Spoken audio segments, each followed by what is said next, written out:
We're live here in the studio on Spiritual Connect Radio. I'm in here with my man, Chris Pender Jr. Yes. Chris Pender Sr. We're missing some comrades today, but welcome to Above Average Black Men. We empower, inspire, and uplift the community. And I end every show, we're going to start every show, as my dad always told me, man, you have two choices in life. You can either shrink to your circumstances or rise to the occasion. On this show, we choose to rise to the occasion, man. Yes. So we're here to educate, empower, equip, and inspire. Yes. That's what we're here to do tonight, man. So hope you guys are in there, man, and we're gonna talk about purpose.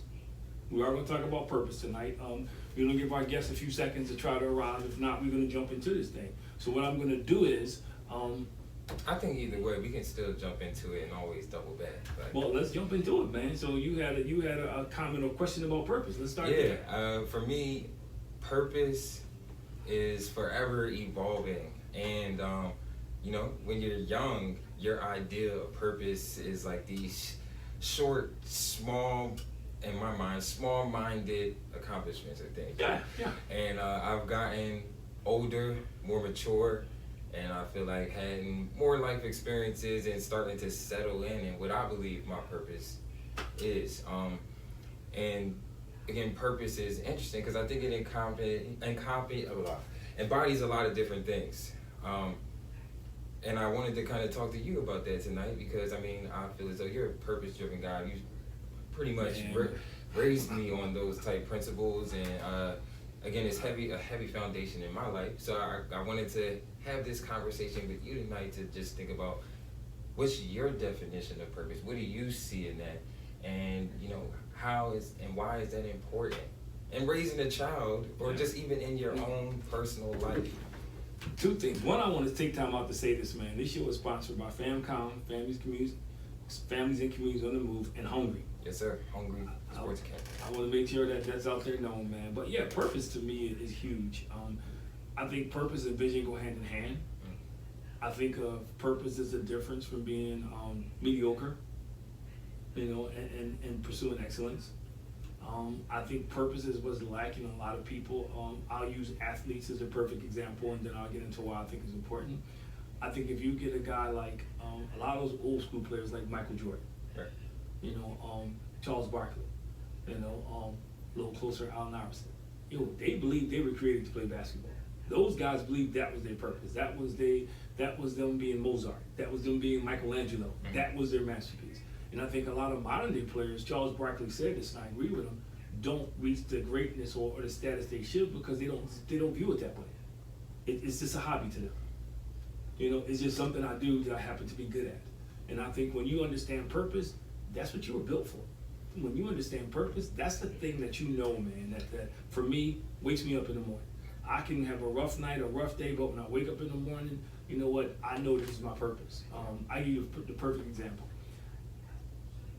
Today I had to present to kids. I told you we did this thing with the radio show. I had to put something on the fly together because we had somebody coming in and we were short-staffed. And people look at me afterwards like, yo, you act like you rehearsed that. In my mind, I rehearsed this 1,000 times because it's my purpose. My purpose is I'm always going to be prepared because this is what I do. That's interesting. I feel like the purpose and preparedness. Yeah. And that's what I kind of was referencing when I feel like that's one thing that it embodies is there's a sense of preparedness into this. You have to go through some things. Sometimes it's potentially trial and error. Again, kind of backtracking and referencing what I was saying when having young and feeling as though your purpose, referencing what you said about basketball, and just with basketball players, I kind of got mixed feelings about that statement because LeBron James is a great basketball player, but I feel like maybe his purpose is bigger than that. But you can have more than one purpose, but he understood that was his the engine to get that to person. That purpose was going to open up other doors. LeBron James didn't start trying to play tennis. He didn't start trying to make commercials or modeling before he used that purpose to get him to the position to do other things. Right. So you can have purpose and not be pigeonholed. And it can evolve. Yeah. Like old school here, Reggie White.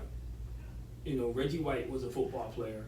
But he was a minister, and he talked about that all the time. My goal is to share the gospel, and he said, come on, man. He said his purpose, God gave him the gift of football, but his purpose was to share the gospel.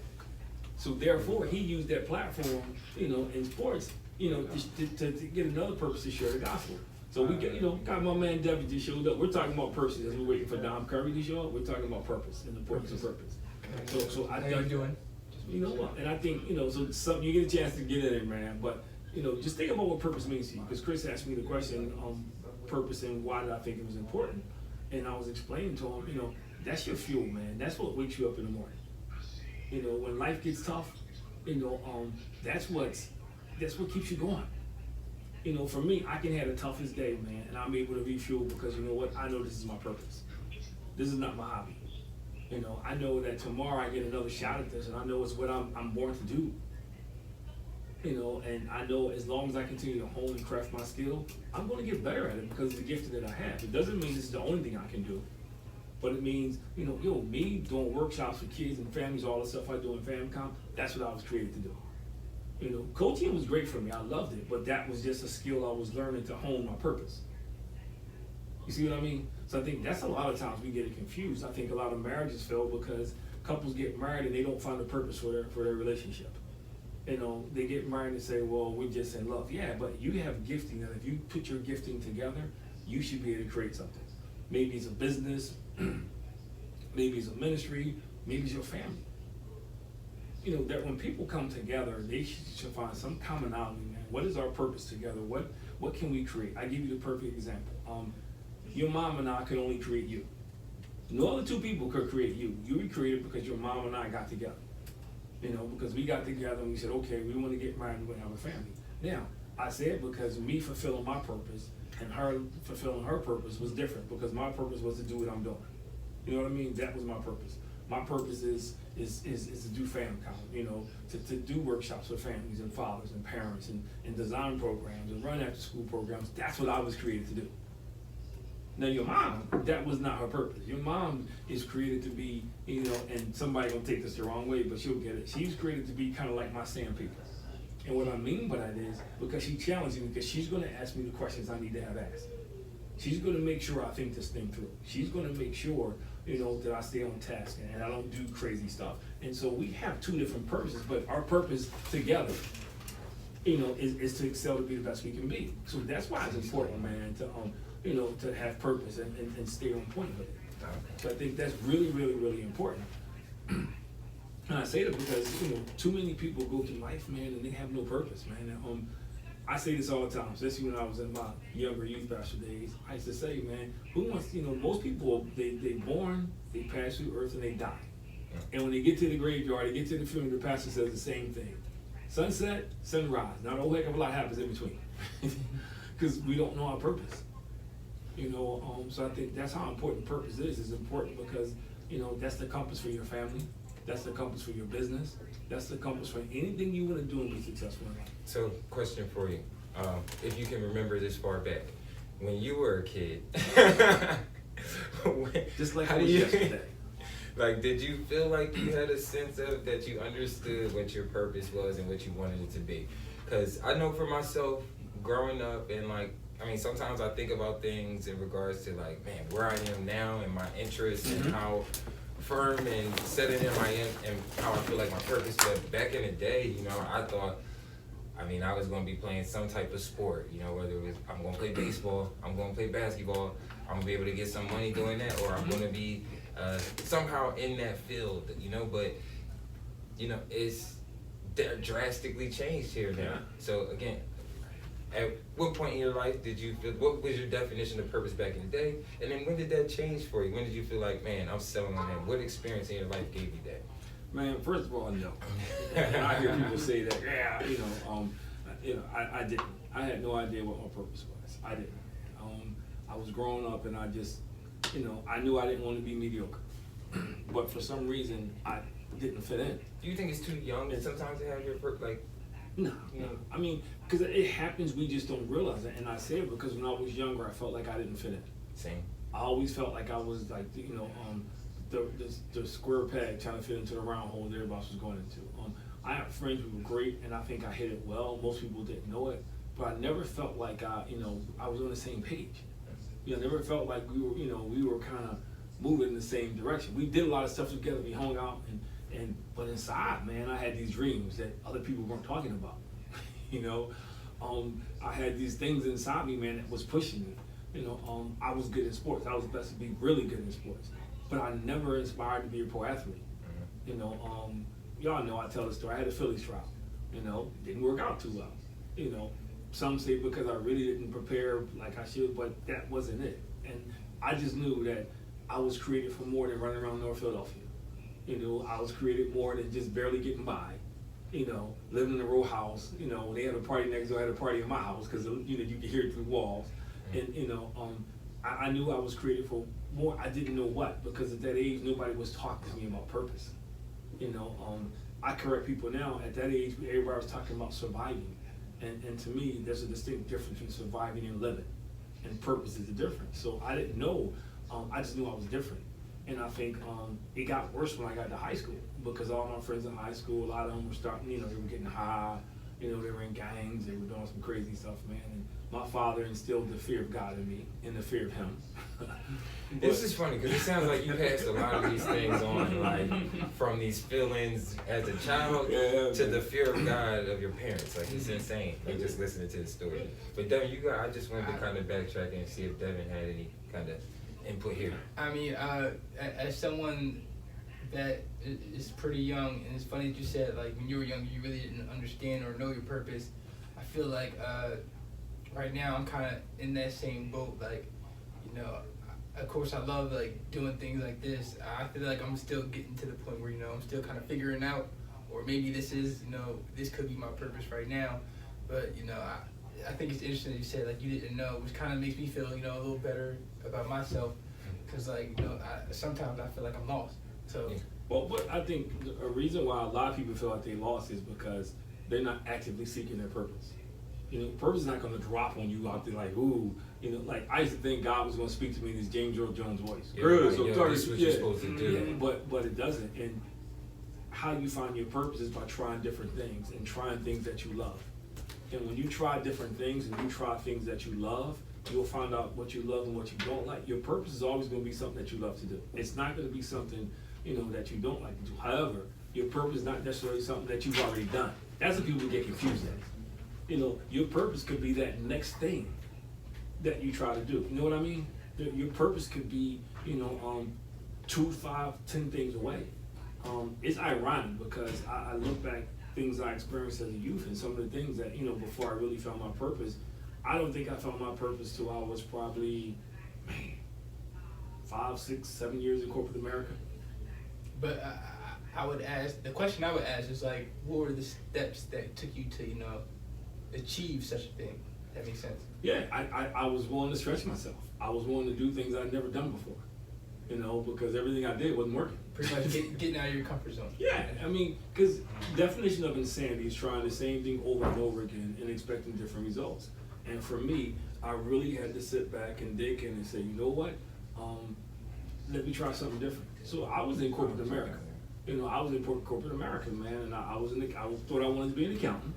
Because I got to wear a suit and tie every day, man. I was clean as the board of health, 4 kid growing up in North Philly. I just want to wear a shirt and tie every day. Our guest is here, taking up half the room. Welcome, sir. How you doing? Welcome. We're talking about purpose, so we're going to segue because I know he has to go. But I'm going to finish this statement up, and then we're going to move in with our special guest.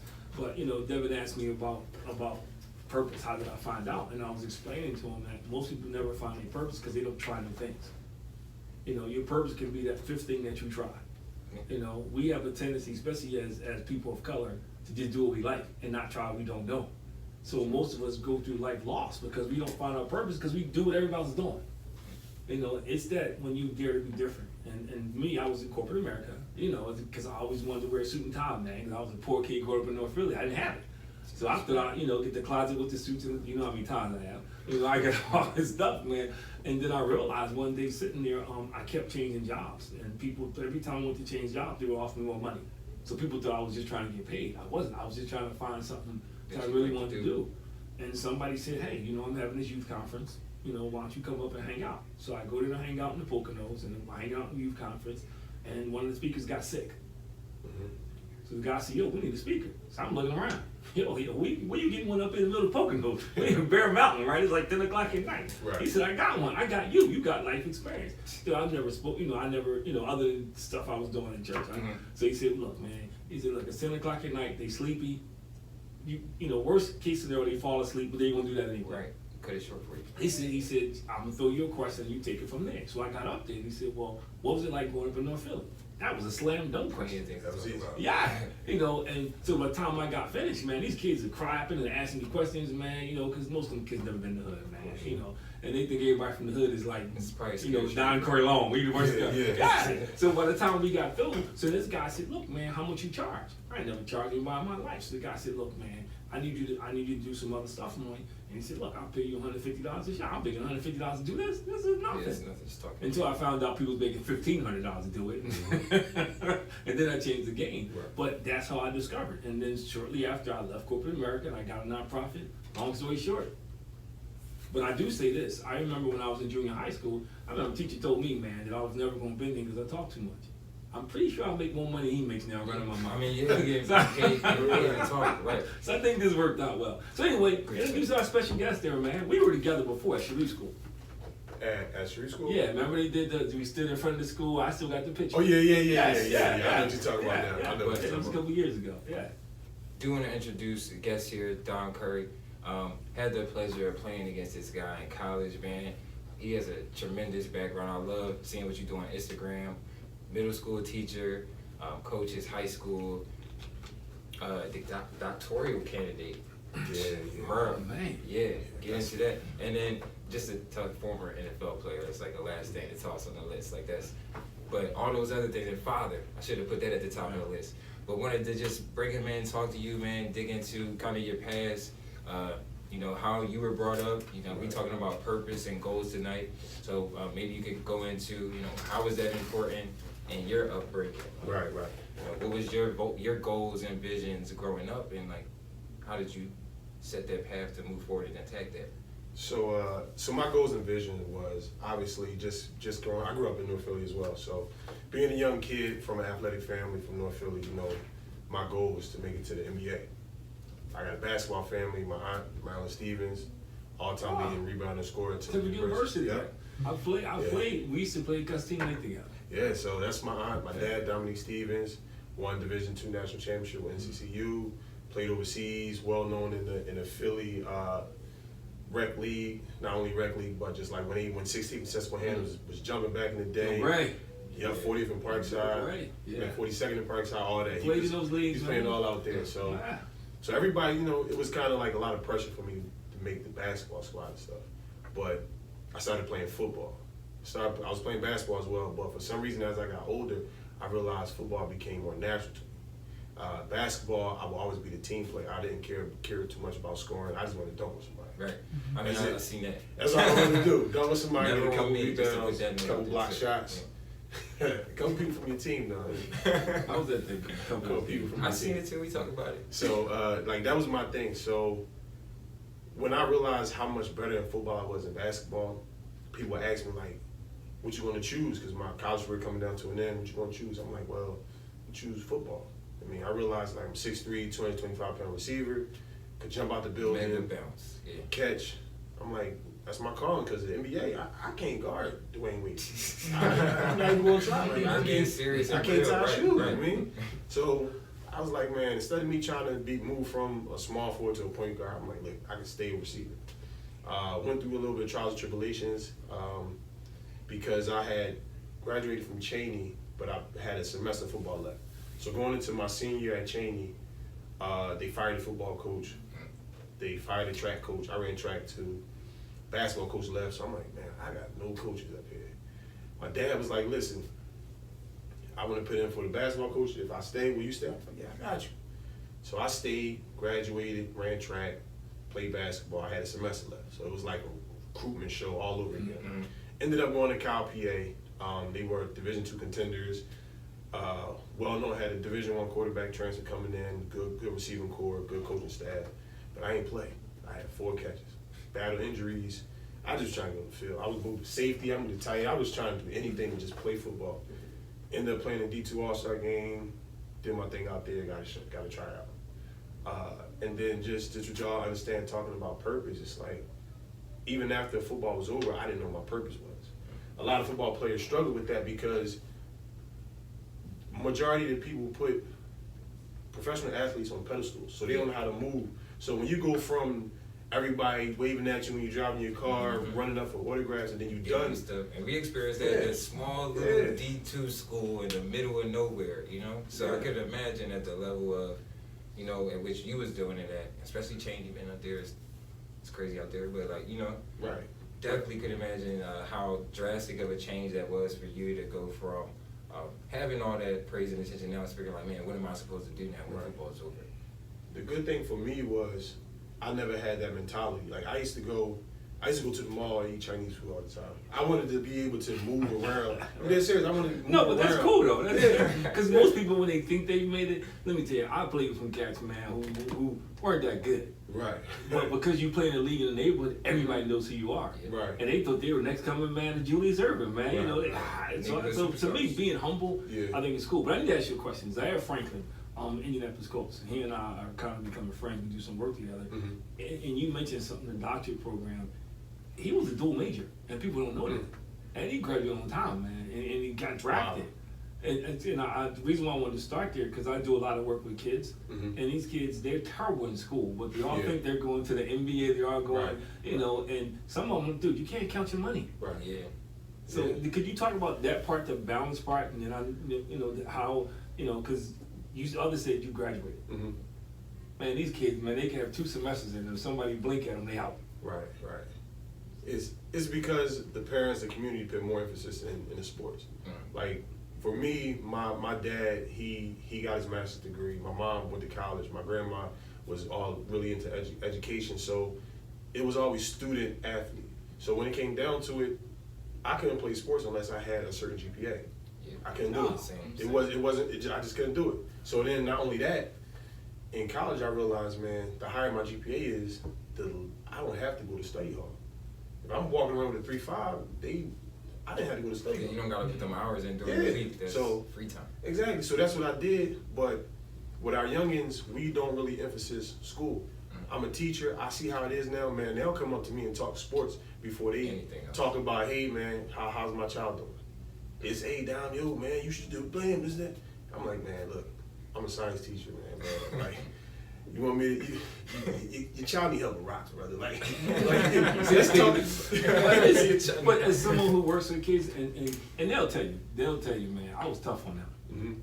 You know, when they were playing ball, man, I used to get them in all the time because I told them, coming from the hood, you a dime a dozen. Yeah, true. You know, it's guys, you know, and I took them down 27 Clearfield. Yo, you coming from the hood, you a dime a dozen, man. And the difference was, those guys didn't understand purpose. They just wanted to play basketball. Right. And before you came in, we were talking about the old school guys like Michael Jordan, even Allen Iverson, Charles Barkley.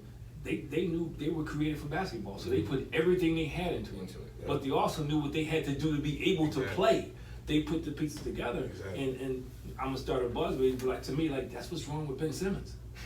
Seriously, it's just a hobby to him. You know what I mean? It's not like this is what I created to do. This is the talent I have that nobody else has.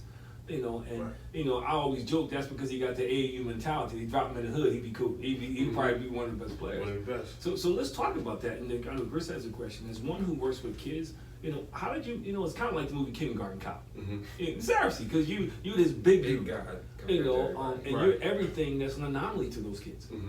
Those kids don't see a father, you know, a black person that's professional, you know, and is not cussing them out, not get over, I'll smack you in the head, you know, every F-bomb, and you're educated, you know, and you play sports, and you were good at it. That's, for these kids, man, you know, that's an anomaly to them. So how did you make that transition? Because it had to be a blow to the ego. Let's be honest, it had to be, you know, a little shift in that paradigm. Nah, man, one thing about me is I know how to adapt to what's going on. So even after football, I say I went through a little depression phase because at that time everything was football. And then it just was like torn away. I didn't know what to do. Went through a little depression phase. But then I started thinking about what's my purpose. So that's when it came to like job. Like I just was applying to everywhere. I'm like, look, I realized football ain't forever. I made my money, but that money I was making is going to stop at some point. Right. So I'm trying to set myself up. So I just started applying to jobs, and then I noticed I was working out at like Grassfield, and Coach Zip, coached the football team at Grass. He know me from when I played in high school. So he was like, yo, Don, man, can you come tomorrow and work the kids out? I was like, yeah, I got you. Did that. The next day he was like, yo, you trying to come to staff? Right. I'm like, I'm trying to take my time away from football. I ain't telling him, but I was really trying to figure out my life. But I ended up coming back, and then I came back again, and eventually I became on the staff. And then he was like, yo, you want to work in the school? I'm like, I don't work in the school, man. But when I worked in the school, it was like football for me, like second nature. Yeah. I mean, I don't know what it was, but he knows like I'm jokester. So when the kids got to know me, they saw like this big black dude standing there. I remember my interview there, they was like, boy, and I turned around like, yo, don't talk like that. My bad, old head. I mean, something simple as that. And when I started working there, and they started to realize like, yo, he treat me like a person. Like a person. And that's why I be so hyped to see like what you be doing online with these kids. Like, 'cause I know just your presence there means a lot. Right. You know what I mean? Yeah. And it's not even like, again, I know and I see the type of dude that you are. You know, you could easily be somebody in there just like go in there, get that money, shut up, do this. You know what I mean? Yeah. But like you said, you treat these kids like people, and you know what I mean, raising them to be just well-rounded individuals, Right. man. Like, we need more role models like that. So I'm good at what I do because I see me in those kids. I was having this conversation with somebody today because I have a few people who think that they just kicking the kid out. Right. And I remember, close years, I used to tell people I've been kicked out of better places than this. Right. And they used to get mad. They used to be like, Right. you gotta go. Like, what? Yeah. Because most of my kids, they've been kicked out of places. Right. So I just know that was me. I was a kid who talked a lot. You know what I mean? I was a kid who I couldn't sit in the chair for 7 hours straight. Right. And now they give you ADHD, they want to put you on Ritalin. Yeah. But I just remember, so I relate to those kids, and those kids relate to me. Because they'll be cussing something out. I'm like, yo, and then we'll start having this dialogue. Right. So do you see yourself in some of these kids? You think that's part of it?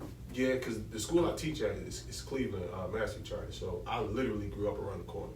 Between Nicetown and Archer Street, that's where I grew up at. And my grandma worked there for 30 years. My family members went there. So going there it made me feel good because now I'm starting to see some kids of people that I grew up with. And I just make sure when I first met the kids or the students, they realized who I was for Mr. Curry. So it's been a full year in, and I got some people sitting me up now like, yo, I didn't know you played football. I was like, yeah, I played a little bit, leave it at that. But yeah, I played a little bit. So I don't want you to only talk to me just because I played football. I want you to talk to me because of me being me. I mean, so majority of the time, like the kids, we just hit off the back, man. I just was being myself, But kids are I was telling somebody this morning, somebody asked me, they were like, well, why do you do what you do? They said you could be doing a lot of different things, more successful. Right. And I said, what's more successful than what I'm doing? Absolutely. I said, I'm touching people I'm doing stuff that's generational. Right. If I can touch this kid right now who everybody's calling bad, and his kids won't be like that. But most people don't see that. Right. And I think it's rare because I hear that in you. I hear that in you. Like when I interview people, I'll ask them a question, man. I'll say, finish your statement. I think all poor people are. I think kids are. And you can tell the way people respond, man. Well, Right. urban kids, how you can pretty much feel where they are. Right. So let's talk about your journey though, man. This is, I know time is short here. So how did you get from A to Z? Because most kids think they skip over B, C, D, E, F, G. They do. They don't understand that it is a journey. Right.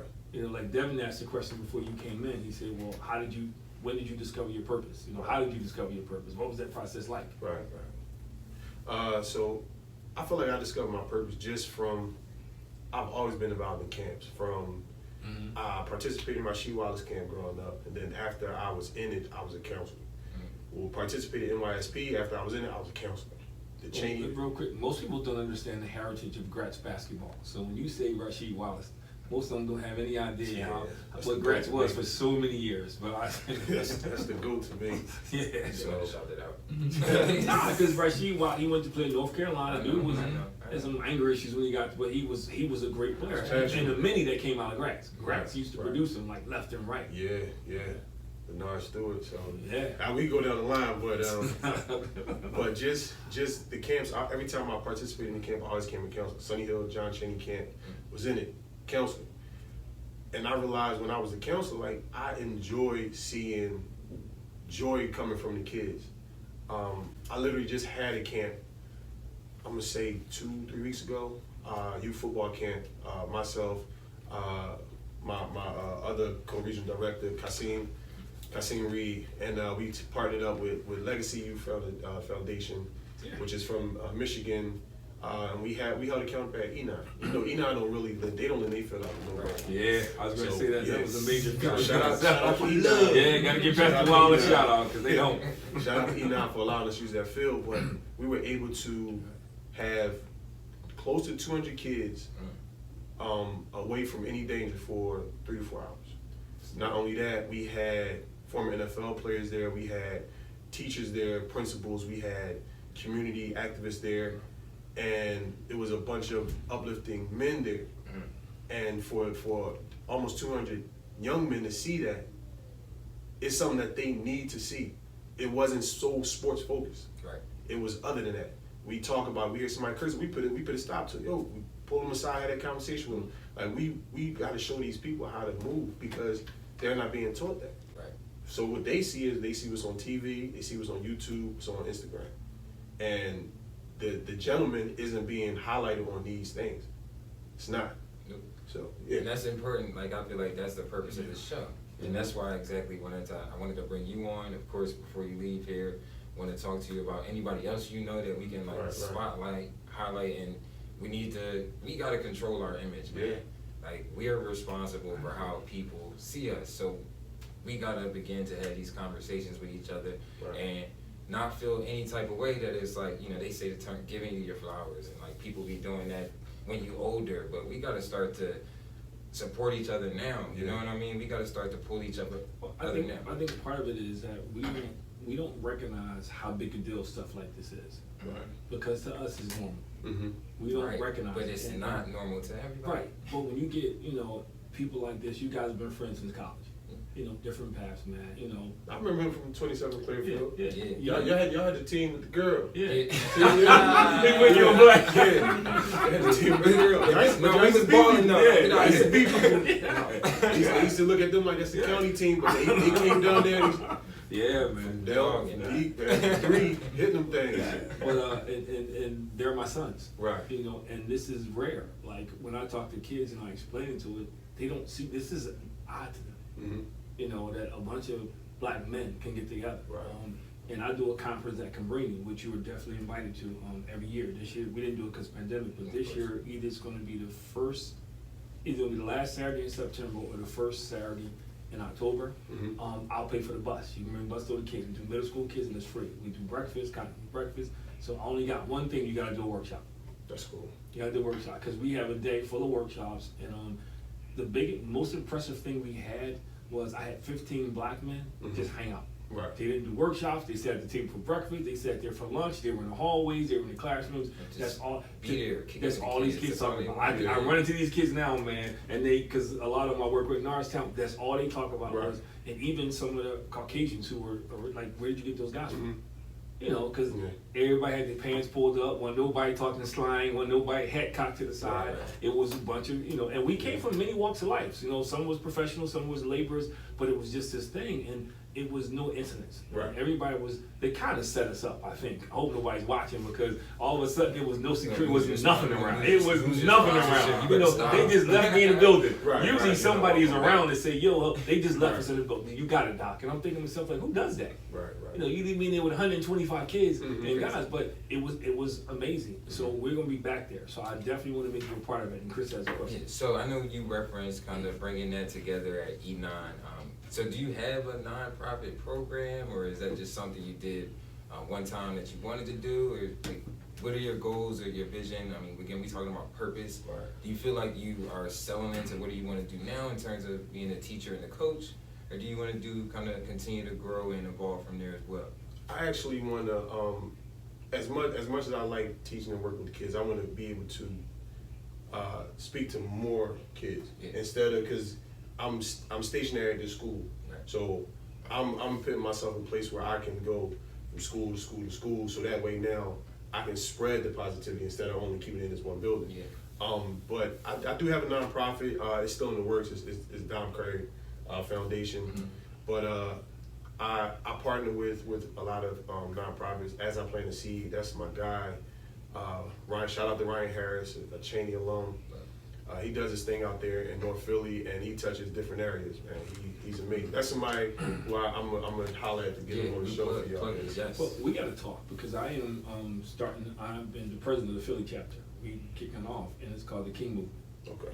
But Brian Dawkins, Chris Broussard, all those guys, Right. man. Ben Carson, Mm-hmm. not.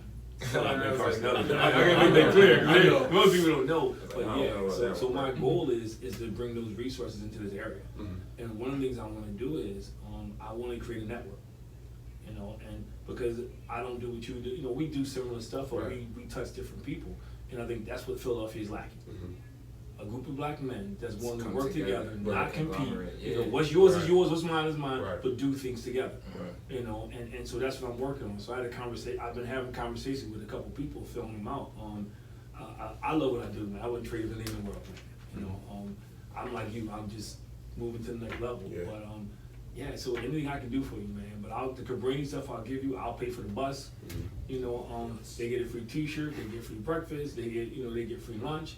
We have a ball, man. We have a good time, man. So Yeah. I just need to work. You got that's your payment as a workshop, man. I don't mind. Because I real don't deal mind is doing a a workshop. That's no problem for me. So where does your passion come from? Where do you get that? Because this can be tiring, man. If you don't have passion for this, you Yeah, done. yeah, you need passion and patience. But it comes from my grandma. She passed away this past year, but she was somebody that was big for not only the community, for the block and the community. Bringing kids from Huntington Park, from Erie Ave, in her house, teach them how to read, give them something to eat. And she did that for years. And I look at it like when I was a kid, bro, I thought my grandma had bread. She ain't had a bread. She didn't have it, but she found a way to not only feed the people in her house, but to feed the people that's on her block, in her community.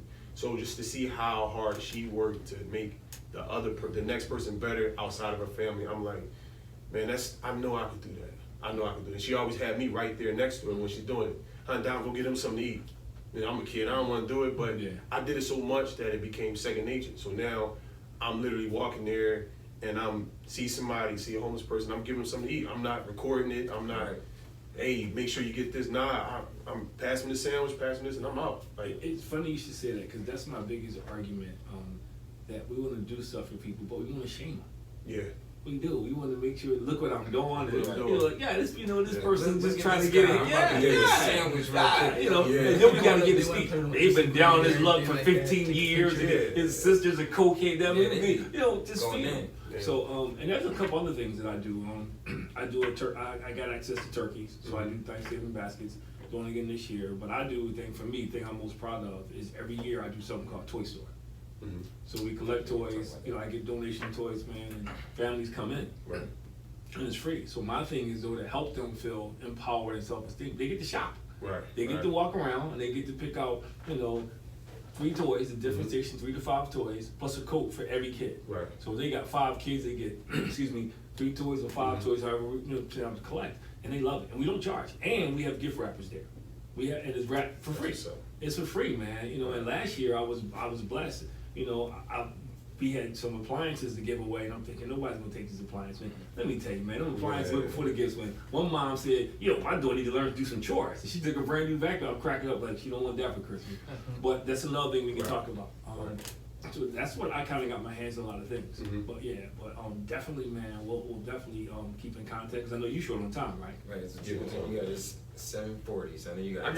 I got 10 minutes, yeah, because I It's all coach at yours. E9. It's yours for 10 minutes, I bro. coach at E9. My son is there. He's Yeah. still practicing, so I got to get back to get him. But yeah, Any questions, man? No, Whatever yeah, you so I wanna was talk gonna say that was a great segue too, because I mean, you have children, man. Mhm. You're a father, so that's also another kind of interesting perspective that I mean, I get to see from afar online. I'm not a dad yet, so. Your mom is listening. She's glad to hear that. But no, seriously. So I mean, again, we talking about being purpose driven and having goals. You know, you had that example of your parents, you know, but now you're in that position of where, you know, you got to provide that at home to your kids. Right. And I'm sure it's definitely, you know, different because, you know, when you're a child, you look at your dad or you look at your mom, you're like, yo, what you doing? That's crazy. I'm never going to do that, man. Like, my kid's 5, whatever, you know, but now you in that position. So, like, how does it, you know, being fatherhood in general, and then being an example of providing, you know, purpose and goals to them. Right. I think the fatherhood, right, is something that none of us know how to do. Yeah. Like with moms, they're working themselves up to it because they carry the baby, they're nurturing the baby. So when you think from when they find out they're pregnant or from day one, they're eating for 2. We can't eat for 2, and we can't do things like that. Like we're there, we're in support, but we don't know fatherhood until that baby literally comes out. It's like that's just how I feel. And when we're able to see the baby and teach them how to move, especially sons, like I have 3, and they emulate me. Yeah. So like it's been times when I'm in the shopping center and I see an old lady trying to put a box in the trunk. Stop, boom, get out, help them out. And one day my son asked me, like, why'd you do that? I was like, nobody was gonna help her, and she would have been there for the next I don't know how long. Mm-hmm. You mean that's just how my grandma taught me. Right. So I would do these things so that they can see me help, see me holding doors for women, see me not rushing to beat them inside and stuff like that. I tell my girlfriend, yo, don't grab the grocery bags. You just come in the house. Yeah. You don't worry about that. You don't worry about lifting up. Let the boys do that. And at first they didn't understand it, but they starting to see it now. Mm-hmm. So when it comes to fatherhood, it's all about being there, being supportive, showing them that you love them. Don't be scared to tell them you love them. Don't be scared to hug your sons. I mean, I kiss the top of my son's head, give him hugs every day. Handshake, we gotta see the handshake. Yeah, you mean after a certain age, you gotta get rid of the cheeks. So I just want them to feel that love. So y'all thought y'all the only ones. I make sure, but it's just having them understand, like, Dad is here for me. I see Dad every day. Dad has my back. You want to do something, I'm supportive. If you want to play the violin, I'm going to be there, right there, like a coach. Just watch you like a hawk and proud for you playing that violin. It's not about sports with me. It's about you putting your mind to something, and I got your back, whatever it is.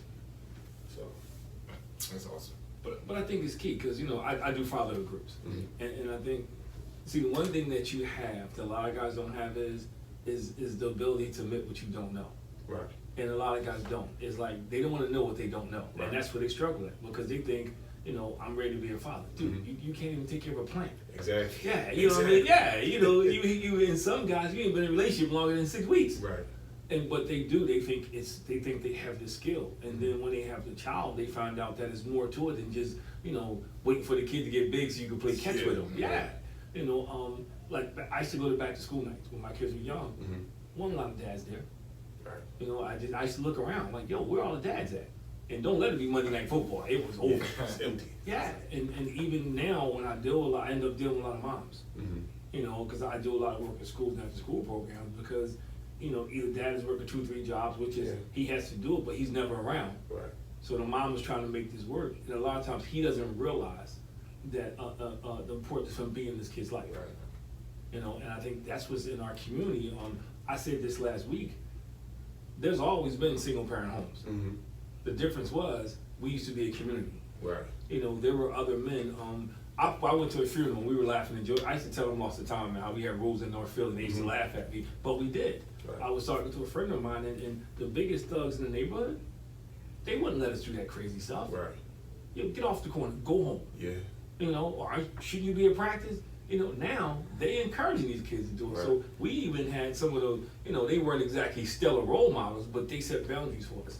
Right. And I think so. Every boy's going to find some man to affirm their manhood. Every girl's going to find some man to define what manhood is. And I think we lose sight of that. So I applaud you for that, man. And, you know, but I gotta say, how do you Cause you just seem so gentle. Not in the week, you know what I mean? I know what you're saying. Because most people expect football players to be knocking stuff off, and they come in the right, room right, like, right. bouncing the kid with one hand. Yeah, I got this. Like people would expect it, like you kind of mentioned it with your size, that you would intimidate kids. Yeah. You know what I mean? But you actually, it's definitely the opposite side of that. So like, how do you kind of play? I know you got. I'm sure you use that to your advantage in some type of way, right? 7:45. You good with time, man? Yeah, I'm good. 7:50. I can stay on 7:50. See, that's an organized person. He got it down. 7:50. I just know 10 minutes. I mean, young boy gonna be on the field playing catch, so I'm cool. Give us some extra time. Yeah, but I don't know. I've always been humble. Always was always the quiet guy until you get to know me. Then you realize like I'm a jokester. So just having that, it's like I don't have to act big and bad. You know, because and even with just like society, like I realized when I got to a certain height and physical status, I'm like, nobody's gonna fight me. So why do I have to try to act like like I'll say excuse me, you know, I'm not going to be up here like get out my way. Nah, sometimes I don't mind. I have pride. I know how to put it aside, but it's also I realize your tone of voice. You know, I don't have to have that crazy strong tone of voice like. I could be a man and still talk calm. And hold yourself exactly a certain way. Right. Like some people think that loudness is like masculinity or like that proves that you're a man. But no, not in any means. Not in any means at all. So Dev, I know you've been quiet in the corner here. You got any last kind of questions before we get out of here? No, people seem soaking in a lot of information. But real quick, just curious, I heard you were a teacher. What made you want to get into that education route and specifically, you know, science? Like, you know, was that your favorite subject growing up, different things like that? I may have missed that part of the conversation. So No, you didn't. I kind of tied with that, like your doctorate, man. I want to know about that. I want to know more about that. So I'll talk about the doctorate real quick. One day I was working a job out in Jersey, but I had to get breaks, so went around the way on Broad Street to get my breaks done, and I seen this guy, Prince Muhammad, that I went to Cheney with. He's like my mentor, you know. I look at him, I talk to him about advice and stuff. But he was there, and he was getting his breaks done. He was like, "Yo, what you doing, man?" I'm like, "I'm just working." He was like, "Did you get your master's degree?" I was like, "Nah." He said, "I'm gonna put you in contact with Lincoln University. After you get your master's degree, holla at me." That's what he told me. He got his from there, so he I got my MSB from Lincoln. So it literally after we had that conversation, he didn't talk to me for like 2 years until I waited until I got my degree and I called him, and then he put me into contact with other things. But after that, I was like, why stop now? It's the competitive of me. So I'm like, why stop now?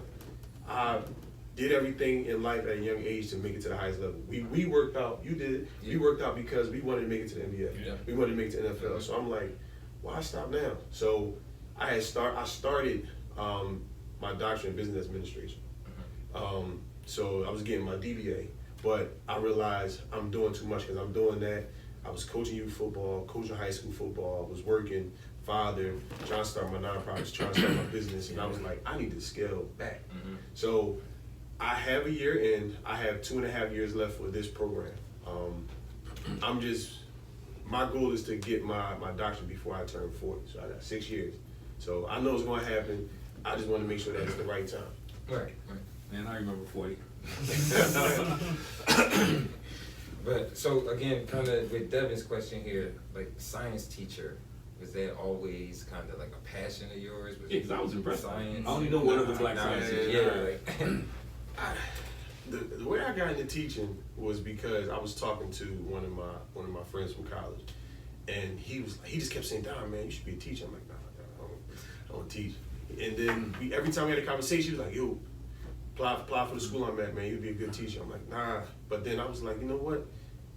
I had ran into like 5 different people, and all 5 said the same thing. I'm just like, maybe I might want to think about teaching to try. Right? And then one of my homies work at Cleveland, so he put me in contact with the principal. Had an interview. They brought me on as a teacher. They was like, I don't know what you're gonna be teaching, but you're gonna be a teacher. You're gonna teach something. So yeah, so I started as an assistant in writing. Okay. Started as assistant in writing. I had a great first teacher. Her name is Miss King. She was wonderful at Cleveland, helped me out a lot. and then they slid me into science because the science teacher is moving to a more important role. So I'm like, man, I don't know about science. I'm a math guy, but one thing I realized was science is interesting. Yeah. So what I try to do is I try to make it fun, especially virtual. That's what I was gonna go into because I've seen some of the videos that you Yes. post like on Instagram for science for your kids. Like, so you talk about that process, like how you came up with that idea and like how that's been going. Bill Nye, man. Yeah. You know, we grew up on Bill Nye, so sure. seeing how he interacted with the camera, well, I felt like with us, even though he's behind the camera, I did the same thing. And the one thing that I knew was if I do experiments and I do them at my house, it'll have the kids realize like, yo, these teachers are people. Like, Yeah. they don't just work, sleep in the building. They actually go home. So even when I like show, like I did a condensation experiment and like bottle, with the bottle, and I used the bathroom to turn the shower on so they could see how the condensation, all that. And he was like, "Oh, Mr. Curry, you got a nice bathroom, man. Oh, Mr. Curry, you got a nice They bathroom." talking about the So they science. talking about everything It's about your else. house. Yeah. But after them, But with they them got talking it. about it, Yeah. they was like, yeah, when the condensation, when the warm air hit your cold mirror. So I'm like, see, Yeah. so just finding ways where they can relate and keep them attentive, because doing it online was stressful, man, because you can't see half of them, Yeah. and you know, You gotta keep them engaged. Try to keep their cameras Yeah, on. trying to keep the cameras Because on. I did the same thing when we started virtual programming. I did two things. One, I was cooking with the All Stars. Yeah. You did like a cooking I taught thing Kristen online. on this hokey cooking show. Well, it started out hokey, but they liked it. I liked it a lot, man. I get Right. calls to bring it back, and we would just cook. We would film it, and we would cook. We did fried over. Matter of fact, I was showing some kids today. Quick, easy The stuff. camera. kids. They was like, yeah, you know. And one of the teachers was like, yo, how did you make that pasta? They was like, Right, yeah. right. So, but it was the same way. It was entertaining.